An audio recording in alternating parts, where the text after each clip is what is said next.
नमस्कार। अब समाचार विस्तार से।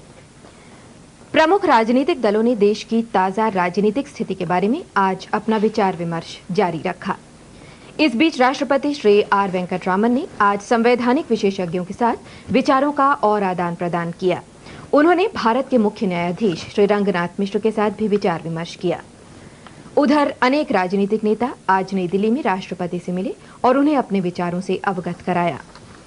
विपक्ष के नेता भारतीय जनता पार्टी के श्री लालकृष्ण आडवाणी अपने दल के अन्य वरिष्ठ नेता श्री अटल बिहारी वाजपेयी के साथ आज राष्ट्रपति से मिले। बाद में संवाददाताओं से बातचीत करते हुए श्री आडवाणी ने कहा कि घटनाक्रम शीघ्र मध्यावधि चुनावों की दिशा में बढ़ रहा है। श्री आडवाणी ने कहा कि महत्वपूर्ण ये नहीं है कि लोकसभा अभी भंग की जाती है या 1 महीने के बाद, महत्वपूर्ण ये है कि चुनाव मानसून से पहले कराए जाने चाहिए। श्री आडवाणी ने कहा कि हमने राष्ट्रपति को बता दिया है कि हम उन पर कोई शर्तें थोपने की कोशिश नहीं कर रहे हैं। राजनीतिक दल अपनी संवैधानिक जिम्मेदारियों के प्रति पूरी तरह वचनबद्ध हैं। भूतपूर्व प्रधानमंत्री श्री राजीव गांधी के निवास पर हरियाणा की खुफिया पुलिस के 2 कर्मचारी पाए जाने का मामला आज इतना तूल पकड़ गया कि कांग्रेस आई ने ये ऐलान कर दिया है कि उसके सांसद तब तक संसद की कार्रवाई में हिस्सा नहीं लेंगे जब तक कि उन व्यक्तियों के खिलाफ समुचित कार्रवाई नहीं की जाएगी जिन्होंने खुफिया तैनात किए हैं। विपक्ष भी इस सिलसिले में कल अपनी नीति तैयार करेगा। इस विषय को लेकर आज लोकसभा की बैठक 3 बार स्थगित हुई और निर्धारित समय से 3 घंटे पहले ही आज की कार्रवाई बंद हो गई। प्रधानमंत्री श्री चंद्रशेखर ने राज्यसभा में कहा कि वे इस मामले में विपक्षी नेताओं से विचार विमर्श करेंगे ताकि सच्चाई का पता लगाने के लिए संयुक्त संसदीय समिति बनाई जा सके। जनता दल एस की सरकार का समर्थन कर रही कांग्रेस आई ने दोनों सदनों से वॉकआउट किया और घोषणा की कि उसके सदस्य तब तक कार्रवाई में हिस्सा नहीं लेंगे जब तक कि दोषियों के विरुद्ध समुचित कार्रवाई नहीं हो जाती।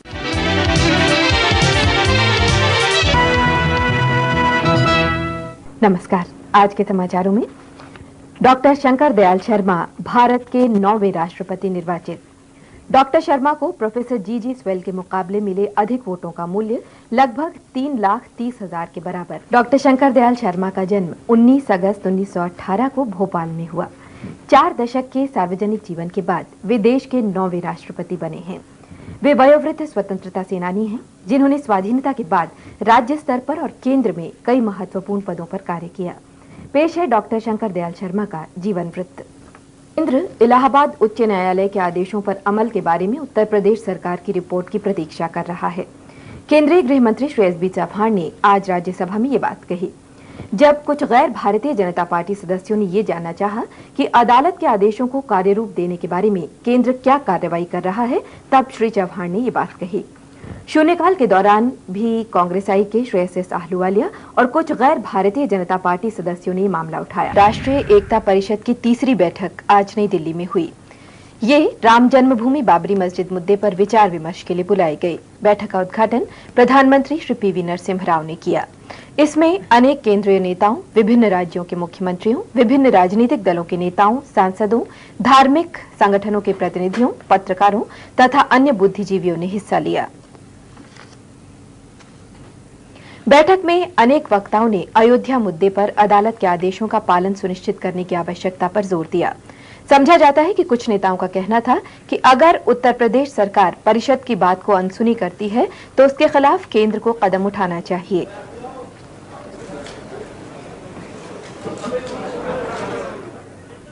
प्रधानमंत्री ने अपने आरंभिक वक्तव्य में राष्ट्रीय एकता परिषद से राम जन्मभूमि बाबरी मस्जिद मुद्दे पर कोई रणनीति सुझाने को कहा है।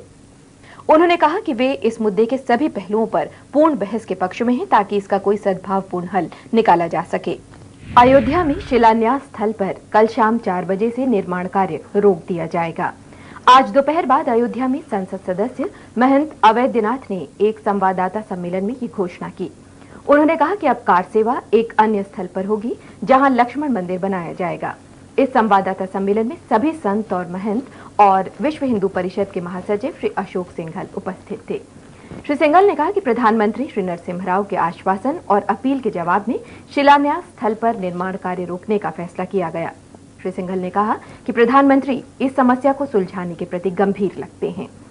संतों ने प्रधानमंत्री से ये अनुरोध किया कि केंद्र इस समस्या को 3 महीने के अंदर सुलझाने के हर संभव प्रयास करे।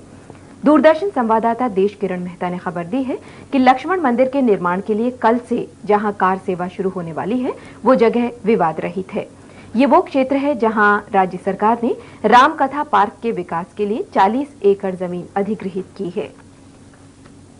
भारतीय जनता पार्टी ने अयोध्या के मसले पर प्रधानमंत्री श्री पीवी नरसिम्हा राव और संतों और महंतों के बीच हुई बातचीत को एक उचित कदम बताया है। 25वें ओलंपिक खेल अब से कुछ ही घंटे बाद स्पेन में बार्सिलोना में शुरू होने जा रहे हैं।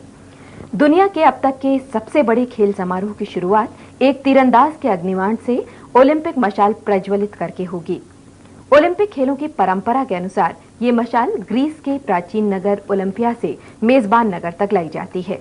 इस मशाल के बार्सिलोना में स्वागत के लिए करीब 5 लाख लोग कल नगर की सड़कों पर इकट्ठा हो गए थे। ओलंपिक मशाल को यात्रा के अंतिम चरण में समुद्री मार्ग से बार्सिलोना लाया गया। इस अवसर पर आतिशबाजी का शानदार प्रदर्शन किया गया।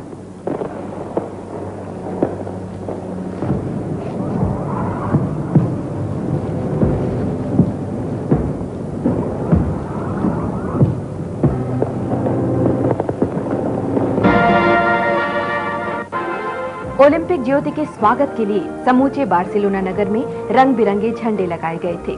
ओलंपिक खेलों में शामिल होने वाले खिलाड़ियों के स्वागत के लिए बार्सिलोना में सभी इंतजाम पूरे हो गए हैं।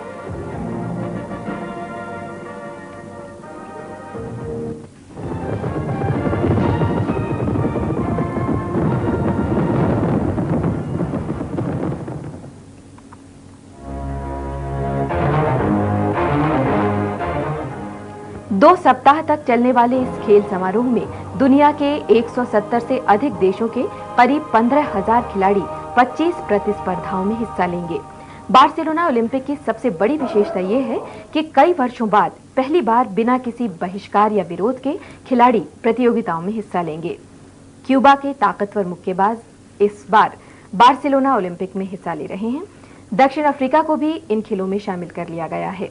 इथियोपिया के मैराथन धावकों सहित कुवैत और इराक के खिलाड़ी भी उद्घाटन समारोह में दुनिया के अन्य खिलाड़ियों के साथ कदम से कदम मिलाकर चलेंगे। बार्सिलोना ओलंपिक खेल प्रतियोगिता का नारा होगा, जीवन भर के साथी। भारतीय खिलाड़ियों का ओलंपिक स्वर्ण पदक के लिए होड़ का सिलसिला कल हॉकी प्रतियोगिता से शुरू होगा। इस प्रतियोगिता के पहले मैच में भारत का मुकाबला जर्मनी से होगा। दूरदर्शन ने ओलंपिक खेलों के उद्घाटन समारोह के सीधे प्रसारण की व्यवस्था की है। इसे आज रात 11:30 बजे से देखा जा सकता है। राज्यसभा में आज सरकार ने जोरदार शब्दों में इस बात का खंडन किया कि केंद्रीय जांच ब्यूरो के संयुक्त निदेशक श्री के माधवन के काम में कोई हस्तक्षेप किया गया है। श्री माधवन प्रतिभूति घोटाले के बारे में जांच कर रहे हैं। गृह मंत्री श्री एस बी चौहान ने सदन को बताया कि श्री माधवन ने निजी कारणों से सेवानिवृत्ति चाहिए है। उन्होंने कहा कि श्री माधवन को जांच के काम में पूरी आजादी दी गई और इसके लिए उन्होंने जितना स्टाफ मांगा वो उन्हें उपलब्ध कराया गया। संसद के दोनों सदनों में आज इस मामले पर बहुत हंगामा हुआ, जिसके कारण राज्यसभा की कार्यवाही 1 घंटे के लिए स्थगित करनी पड़ी और लोकसभा में प्रश्नोत्तर का कार्य नहीं हो पाया। विपक्ष के उत्तेजित सदस्यों ने सरकार पर ये आरोप लगाया कि वो घोटाले से संबंध रखने वाले कुछ प्रभावशाली व्यक्तियों को बचाना चाहती है, लेकिन श्री चौहान ने इस बात से इनकार किया। सदस्यों ने यह भी आरोप लगाया कि जांच के काम में श्री माधवन पर दबाव डाला गया है। हालांकि प्रधानमंत्री ने यह आश्वासन दिया था कि ऐसा नहीं किया जाएगा। जनता दल ने मांग की है कि केंद्रीय जांच ब्यूरो के संयुक्त निदेशक श्री माधवन की रक्षा का पर्याप्त प्रबंध किया जाए। पार्टी के प्रवक्ता श्री हरिकिशोर सिंह ने आज नई दिल्ली में संवाददाताओं से कहा कि मेरी सूचना के अनुसार श्री माधवन सुरक्षित नहीं है। उन्होंने इस बात के लिए सरकार की आलोचना की कि श्री माधवन को बदनाम करने की कोशिश की गई है। लोकसभा में आज प्रतिभूति घोटाले के बारे में जब आगे बहस हुई तो सरकार की कड़ी आलोचना की गई। भारतीय जनता पार्टी के एक सदस्य ने एक सूची से ऐसे लोगों के नाम पढ़ने शुरू किए जिनके बारे में कहा जाता है कि उनका इस घोटाले से संबंध था। इस पर सदन में शोर शराबा शुरू हो गया। कांग्रेसी सदस्यों ने इस पर जोरदार आपत्ति की। विख्यात सितार वादक पंडित रविशंकर को मैग्से से पुरस्कार देने की घोषणा। दिल्ली में 3 उग्रवादी गिरफ्तार। बार्सिलोना ओलंपिक में तीरंदाजी प्रतियोगिता में नया विश्व रिकॉर्ड और 800 मीटर दौड़ में शाइनी विल्सन शानदार प्रदर्शन के बावजूद सेमीफाइनल तक पहुंचने में असफल। इसके साथ ही समाचार बुलेटिन समाप्त हुआ। नमस्कार। आज संसद ने उन लाखों करोड़ों स्वाधीनता सैनिकों के प्रति श्रद्धांजलि अर्पित की जिन्होंने अपनी मातृभूमि को आजाद कराने के लिए अनेक कष्ट झेले और प्राणों की आहुति दी। पहले लोकसभा और राज्यसभा की संयुक्त बैठक हुई और बाद में कुछ समय के लिए उनकी अलग अलग बैठकें हुई, जिसमें उन्होंने एक संयुक्त प्रस्ताव पास कर सहनशीलता, सद्भाव और अहिंसा के प्राचीन आदर्शों से प्रेरित एक शांतिपूर्ण, समृद्ध और स्पंदनशील भारत के निर्माण के लिए अपने को समर्पित करने का संकल्प व्यक्त किया। राष्ट्रपिता महात्मा गांधी ने भारत छोड़ो आंदोलन आरंभ करने के समय जो आह्वान किया था, उसकी याद दिलाते हुए प्रस्ताव में देश की अखंडता को सुरक्षित रखने, विश्व शांति के लिए ठोस भूमिका निभाने और दुनिया को नफरत, दमन और शोषण से मुक्त कराने का भी वचन लिया गया। दोनों सदनों में स्वाधीनता संग्राम के दौरान अपने प्राण न्यौछावर करने वाले शहीदों की याद में 2 मिनट का मौन रखा गया। जानी मानी स्वाधीनता सेनानी और सामाजिक कार्यकर्ता श्रीमती अरुणा आसफ अली को 1991 के लिए अंतर्राष्ट्रीय सद्भाव का जवाहरलाल नेहरू पुरस्कार देने का फैसला किया गया है। ये घोषणा विदेश मंत्रालय के एक प्रवक्ता ने की। लोकसभा की आज की बैठक जनता दल के असंतुष्ट सदस्यों को अलग स्थान देने के प्रश्न पर राष्ट्रीय मोर्चे और वामपंथी दलों के गठबंधन द्वारा कोई कार्यवाही न होने देने पर स्थगित कर दी गई। आज सवेरे सदन की बैठक होने के 5 मिनट के अंदर ही उसे 1 घंटे के लिए स्थगित कर दिया गया। अमेरिका में राष्ट्रपति चुनाव के लिए रिपब्लिकन पार्टी द्वारा श्री जॉर्ज बुश की उम्मीदवारी की पुष्टि और भारत का स्विट्जरलैंड से विन चड्डा को स्थायी आवास परमिट नहीं देने का आग्रह। संसद ने 71वां संविधान संशोधन विधेयक सर्वसम्मति से पारित कर दिया है। इसके अंतर्गत नेपाली, मणिपुरी और कोंकणी भाषाओं को संविधान की 8वीं अनुसूची में शामिल किया गया है। इस विधेयक पर संसद ने अभूतपूर्व एकता दिखाई और गृह मंत्री श्री एस.बी. चौहान को दोनों सदनों में विधेयक रखने की अनुमति दी गई। हालांकि ये विधेयक आज की कार्यसूची में शामिल नहीं था। विधेयक पर ज्यादा बहस नहीं हुई और सदस्य चाहते थे कि इसे तुरंत पारित कर दिया जाए क्योंकि आम राय इसके पक्ष में है। विधेयक प्रस्तुत करते हुए गृह मंत्री ने कहा कि यह कदम नेपाली, मणिपुरी और कोंकणी बोलने वालों की आकांक्षाओं को पूरा करने के लिए उठाया गया है। इसके साथ ही ये समाचार बुलेटिन समाप्त हुआ। नमस्कार।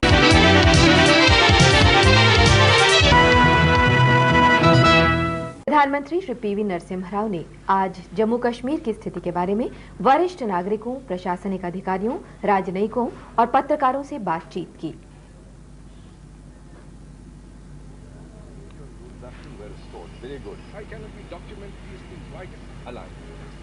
प्रधानमंत्री ने उनके साथ राज्य की स्थिति की समीक्षा भी की। इस बैठक का उद्देश्य कश्मीर घाटी में सामान्य स्थिति की बहाली के उपायों पर विचार विनिमय करना था।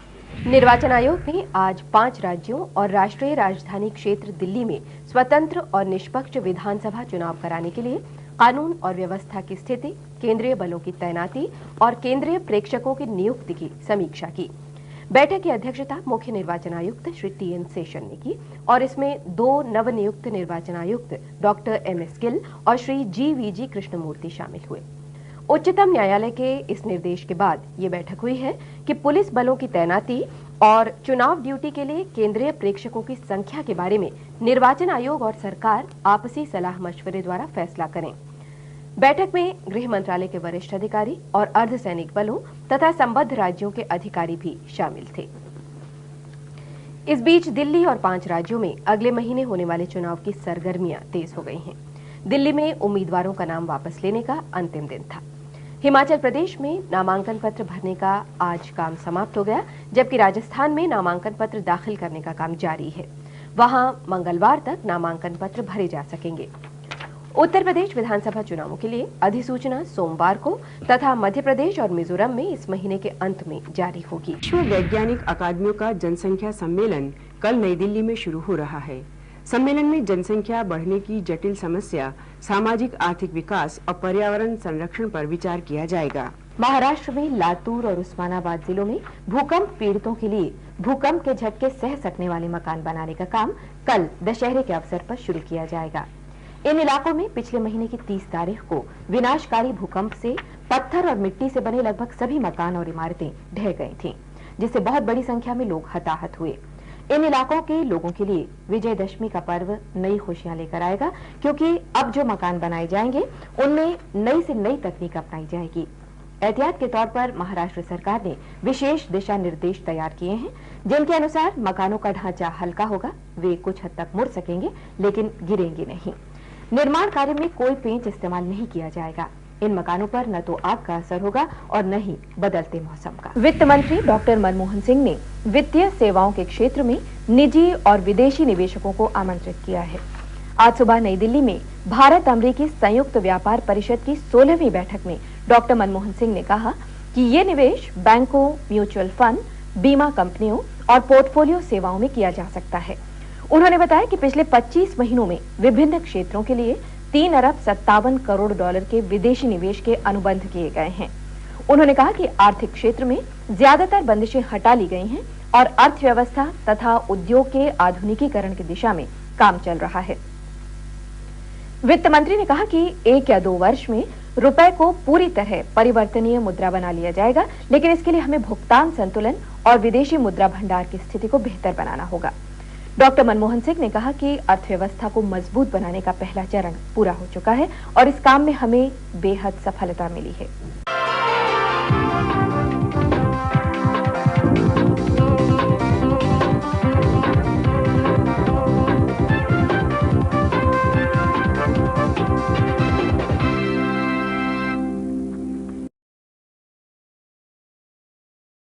नमस्कार, इस बुलेटिन के मुख्य समाचार। प्रधानमंत्री ने कहा है कि सरकार जम्मू कश्मीर में चुनाव कराने के लिए वहां की स्थिति की फिर से समीक्षा कर रही है। 64 अरब रुपए के समन्वित शहरी गरीबी हटाओ कार्यक्रम का श्री नरसिम्हा राव द्वारा उद्घाटन। श्रीलंका में LTTE ने वायुसेना के एक परिवहन विमान को मार गिराया और भारत ने दूसरे एक दिवसीय अंतर्राष्ट्रीय क्रिकेट मैच में न्यूजीलैंड को 6 विकेट से हराया। प्रधानमंत्री श्री PV नरसिम्हा राव एक दिन की केरल यात्रा पर आज कोच्चि पहुंचे। उच्चतम न्यायालय ने 1991 से लेकर 1995 के बीच विशेष आधार पर बिना बारी के सरकारी मकान अलॉट करने के मामले की जांच के आदेश दिए हैं। ये जांच नियंत्रक और महालेखाकार करेंगे। इस बारे में निर्णय आज सार्वजनिक हित की याचिका पर 2 न्यायाधीशों की खंडपीठ ने किया। न्यायालय ने शहरी विकास मंत्रालय के संपदा निदेशालय के एक विशेष जांच दल को भी निर्देश दिया है कि वो सरकारी आवासों को किराए पर उठाए जाने के आरोपों की जांच करे। संपदा निदेशालय को इस बारे में अपनी रिपोर्ट 6 सप्ताह के भीतर ही देनी होगी और साथ में उन लोगों के नाम भी बताने होंगे जिन्हें सरकारी मकान अलॉट किए गए हैं। मुकदमे की कार्रवाई के दौरान एक न्यायाधीश ने कहा कि 5 साल की सेवा पूरी करने के बाद सरकार सभी कर्मचारियों को या तो मकान अलॉट करे या फिर बाजार दर से किराया दे। राज्य विद्युत मंडल के एक प्रवक्ता के अनुसार कल रात से राज्य के ग्रामीण क्षेत्रों में भी बिजली की सप्लाई शुरू कर दी गई थी। शहरी क्षेत्रों में कल दोपहर बाद से ही बिजली मिलनी शुरू हो गई थी।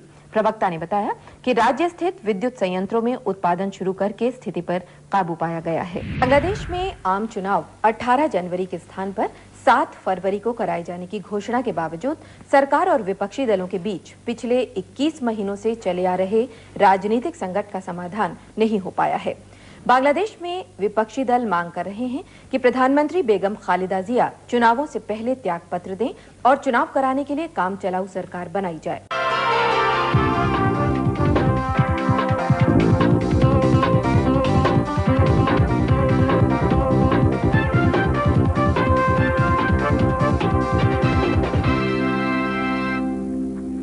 श्री अटल बिहारी वाजपेयी देश के नए प्रधानमंत्री होंगे।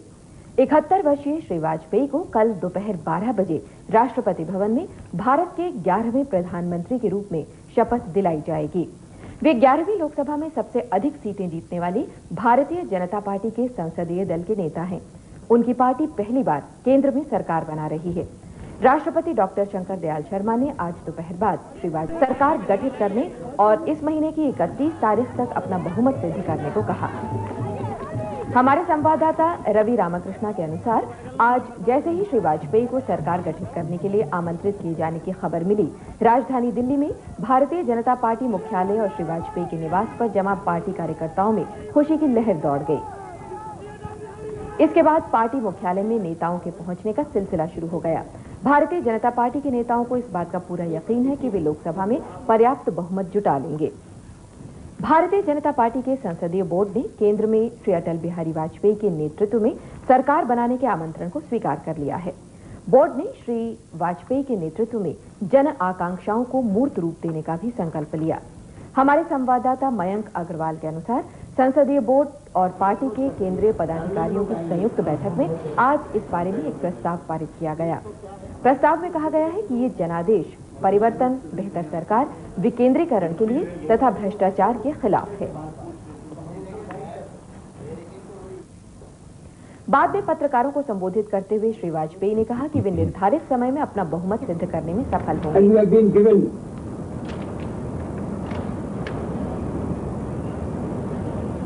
A time schedule.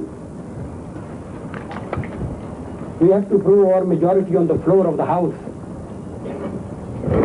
by 31st of May.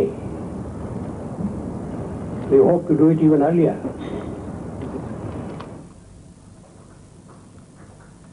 उन्होंने कहा कि जाति और धर्म के आधार पर कोई भेदभाव नहीं किया जाएगा।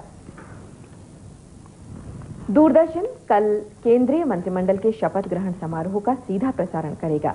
इसे दूरदर्शन के पहले, दूसरे और तीसरे चैनल पर सुबह 11:55 से देखा जा सकेगा। डॉक्टर मुरली मनोहर जोशी ने कल लाजपत नगर में हुई बम विस्फोट की घटना को पाकिस्तानी एजेंटों की करतूत बताते हुए इसकी कड़ी निंदा की है। उन्होंने इसे जघन्य अपराध और कायरतापूर्ण कदम बताया है।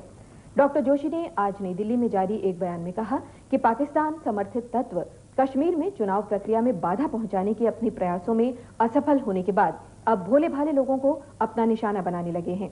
गृह मंत्री और गृह सचिव ने आज अलग अलग इस घटना की समीक्षा भी की।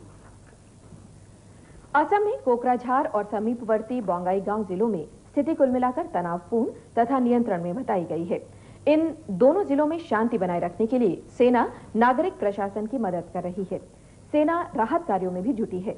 2 लाख से भी ज्यादा बेघर लोगों ने शरणार्थी शिविरों में शरण ले रखी है। कश्मीर घाटी के अनंतनाग और बारामूला संसदीय क्षेत्रों में आतंकवादियों की धमकियों के बावजूद मतदाताओं ने आज बिना किसी भय के मताधिकार का प्रयोग किया। चुनाव आयोग के अनुसार बारामूला संसदीय क्षेत्र में 35 से 40% तक मतदान हुआ, जबकि अनंतनाग संसदीय क्षेत्र में ये 40 से 45% के बीच रहा। हमारे श्रीनगर संवाददाता बशीर मलिक के अनुसार दोपहर 2 बजे तक कुछ मतदान केंद्रों पर 60% से अधिक वोट डाले जा चुके थे। मतदान शांतिपूर्ण रहा। घाटी से हमारे संवाददाता बीएन बेताब ने खबर दी है कि ऑल पार्टी हुर्रियत कॉन्फ्रेंस और कुछ आतंकवादी संगठनों ने घाटी में मतदान के खिलाफ 5 दिन के बंद का आह्वान किया था। फिर भी लोगों में चुनाव के प्रति उत्साह में कोई कमी नहीं आई। संगमा लोकसभा के नए अध्यक्ष चुने गए हैं। उन्हें आज सवेरे लोकसभा में सभी दलों की ओर से सर्वसम्मति से अध्यक्ष चुना गया। संयुक्त मोर्चा और कांग्रेस के सदस्यों ने उनके पक्ष में 13 प्रस्ताव रखे। अस्थायी अध्यक्ष श्री इंद्रजीत गुप्त ने ध्वनिमत से उनके सर्वसम्मति से चुने जाने की घोषणा की। 48 वर्षीय श्री संगमा देश के संसदीय इतिहास में सबसे कम आयु के अध्यक्ष चुने गए हैं। उत्तरी भारत में तेज गर्मी पड़ रही है और इससे जानवर भी पीड़ित हैं। पटना चिड़ियाघर के बाघ गर्मी और उमस से परेशान हैं। पिछले 10 सालों से उनकी देखभाल करने वाले श्री राम प्यारे इन बाघों को गर्मी से बचाने के लिए सभी उपाय कर रहे हैं। वो उन्हें पिंजड़े के बाहर निकालकर घुमाने के लिए भी ले जाते हैं। इंग्लैंड के शहर मैनचेस्टर में आज सवेरे एक कार बम विस्फोट हुआ, जिससे काफी नुकसान हुआ और कम से कम 100 लोग घायल हो गए। इसके पीछे आयरिश रिपब्लिकन आर्मी का हाथ होने का संदेह है। पुलिस ने बताया कि उसे टेलीफोन पर सूचना मिली थी कि कार में बम लगाया गया है। जिस समय बम जांच दस्ता कार में बम की जांच कर रहा था, उस समय इसमें अचानक विस्फोट हो गया। टेलीफोन पर चेतावनी मिलने के बाद एक शॉपिंग सेंटर को खाली करा दिया गया और लोगों को वहां से हटा दिया गया। इसके बावजूद कई लोग बुरी तरह घायल हो गए। विस्फोट की आवाज कई मील दूर तक सुनाई दी और चारों तरफ काले धुएं का गुबार छा गया। पुलिस के अनुसार टेलीफोन पर चेतावनी के समय जिस शब्द का इस्तेमाल किया गया, उससे पता चलता है कि यह बम आयरिश रिपब्लिकन आर्मी द्वारा लगाया गया था। मनुष्य के आवास के बारे में संयुक्त राष्ट्र के सम्मेलन में ग्रामीण क्षेत्रों में जीने की स्थिति में सुधार और लोगों के आवास के लिए और अधिक धन जुटाने का आह्वान किया गया है। तुर्की में इस्तांबुल में आयोजित ये शिखर सम्मेलन आज समाप्त हो गया। सम्मेलन में स्वीकृत घोषणा पत्र में कहा गया है कि ग्रामीण क्षेत्रों में रोजगार के अवसर बढ़ाए जाने चाहिए। सम्मेलन में भारत की ये राय मान ली गई कि ग्रामीण क्षेत्रों से शहरों में लोगों के स्थानांतरित होने में कमी लाने के प्रयास होने चाहिए। 14 सूत्री घोषणा पत्र में विश्व भर में लोगों के जीवन स्तर में सुधार के लिए राष्ट्रीय और अंतर्राष्ट्रीय स्तर पर सहयोग का भी आह्वान किया गया। श्री सोमनाथ चैटर्जी और समाजवादी पार्टी के श्री मुलायम सिंह यादव ने प्रस्ताव के पक्ष में अपने विचार रखे। दूसरी ओर अकाली दल के श्री सुरजीत सिंह बरनाला ने प्रस्ताव के विरोध में अपनी बात रखी। लोकसभा अध्यक्ष श्री पीए संगमा ने आज सदन की अवधि 1 घंटा और बढ़ाने की घोषणा की। श्री हेगड़े को पार्टी से निकाले जाने पर प्रतिक्रिया व्यक्त करते हुए कर्नाटका के उच्च शिक्षा मंत्री श्री सोमशेखरन ने बेंगलुरु में दूरदर्शन को बताया कि ये फैसला दुर्भाग्यपूर्ण है। नमस्कार, आज के समाचारों में केंद्रीय जांच ब्यूरो द्वारा यूरिया कांड में पूर्व प्रधानमंत्री श्री नरसिम्हा राव के पुत्र श्री प्रभाकर राव से पूछताछ। कर्नाटका के मुख्यमंत्री श्री जे.एच. पटेल जनता दल से श्री रामकृष्ण हेगड़े के निष्कासन से उत्पन्न स्थिति के समाधान के प्रति आशावान। कांग्रेस हाईकमान का पार्टी की राज्य इकाइयों को कामकाज में स्वायत्तता देने का फैसला। बांग्लादेश में नई सरकार के गठन की सरगर्मियां जारी और दक्षिण भारत के कई राज्यों में तेज वर्षा से जनजीवन प्रभावित। रेल मंत्री श्री रामविलास पासवान ने कहा है कि पूर्वोत्तर क्षेत्र में रेलों के विकास को प्राथमिकता दी जाएगी। ये आश्वासन उन्होंने पूर्वोत्तर क्षेत्र के 25 संसद सदस्यों को दिया। ये संसद सदस्य आज नई दिल्ली में उनसे मिलने गए। उन्होंने तेज गति के संचार के बुनियादी ढांचे के विकास की आवश्यकता पर भी जोर दिया। 5 यूरोपीय देशों के राजदूतों ने आज कश्मीरी विस्थापितों के शिविरों का दौरा किया। विस्थापितों ने उन्हें पाकिस्तान समर्थित उग्रवादियों की वजह से झेले गए कष्टों के बारे में बताया। आयरलैंड, इटली, स्पेन, नीदरलैंड और फ्रांस के राजदूत दिल्ली वापस आने से पहले कल जम्मू में विभिन्न राजनीतिक दलों और संगठनों के नेताओं से मुलाकात करेंगे। राजदूतों ने इससे पहले श्रीनगर में विभिन्न राजनीतिक दलों और संगठनों के नेताओं से पिछले 2 दिनों में बातचीत की। नमस्कार, इस बुलेटिन के मुख्य समाचार। देश से गरीबी दूर करने के काम को सर्वोच्च प्राथमिकता दिए जाने की प्रधानमंत्री की घोषणा। राष्ट्र के नाम अपने संदेश में श्री देवेगौड़ा का आर्थिक विकास को तेज करने और औद्योगिक विकास दर को 12% बनाए रखने पर जोर। इंदिरा कांग्रेस तिवारी के तमिलनाडु शाखा का भारतीय राष्ट्रीय कांग्रेस में शामिल होने का फैसला। देश के दक्षिणी और पश्चिमी हिस्सों में समुद्री तूफान से आई भारी वर्षा से सामान्य जनजीवन प्रभावित और रूस से प्राप्त प्रारंभिक सूचनाओं के अनुसार राष्ट्रपति पद के चुनाव में भारी मतदान। नमस्कार, समाचार अब विस्तार से। प्रधानमंत्री श्री एच.डी. देवेगौड़ा ने गरीबी दूर करने तथा आर्थिक विकास की प्रक्रिया तेज करने के काम को सर्वोच्च प्राथमिकता देने की घोषणा की है। अंत में मुख्य समाचार एक बार फिर। असम और राजस्थान में बाढ़ की स्थिति अभी भी गंभीर। प्रधानमंत्री ने कहा है कि बाढ़ और सूखे की समस्या का स्थायी हल निकाला जाएगा। यूरिया घोटाले की जांच का काम धीमा करने के आदेश देने का श्री देवेगौड़ा द्वारा खंडन। उत्तर प्रदेश विधानसभा के लिए समाजवादी पार्टी संयुक्त मोर्चे में शामिल अन्य दलों के साथ मिलकर चुनाव लड़ेगी। और यूरोपीय फुटबॉल चैंपियनशिप के फाइनल में जर्मनी और चेक गणराज्य के बीच आज मुकाबला। इसके साथ ही समाचार बुलेटिन समाप्त हुआ। नमस्कार।